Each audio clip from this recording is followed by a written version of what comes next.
Nigeria is supposed to be a tourism haven. So why has it failed so spectacularly to achieve this? Why have beautiful game reserves like the Sambisa Forest been left to rampaging bandits and terrorists who've set up their bases there?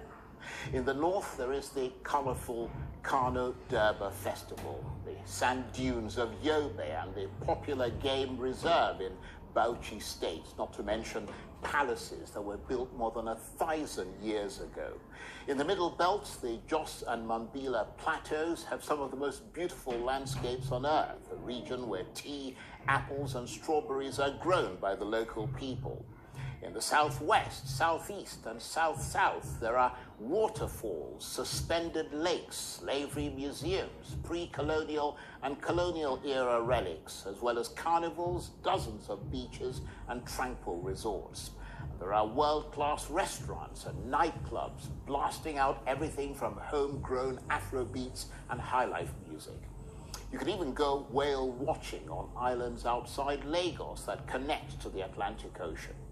So why, in the face of this enormous potential, does Nigeria's tourism numbers pale in comparison to other African countries such as Ghana, Gambia, Kenya, and South Africa? And how is the Tinubu government planning to restore this wealth-creating potential? In my ministry, we have committed that we want to have a great expansion economically, whereby we will contribute at least $100 billion to increase the GDP by 2030. And the first step in giving us the ability to do that is to have IP. And also at the same time, we want to look at all the value that Nigerian creatives for music, film, art, and fashion, and our culinary as well, because now wherever you go in the world, people want to eat Nigerian food, and that's a great thing. Hannatu Musawa. Well, for more on this, I'm delighted to say that I'm joined now in the studio by the Minister of Arts, Culture, Tourism and the Creative Economy, Barrister Hannatu Musawa. Thank you very much indeed for coming in. Thank you for having me. Good to see you again. It's good to see you too. Tell us first of all about the vulnerabilities that you found in the tourism sector since you took over that ministry, I think about 4.5 months ago. Yeah.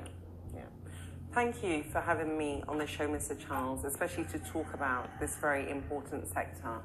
I'm glad that you said vulnerabilities because, of course, when we came on board, you know, there were a lot of areas that I felt were not really nurtured enough.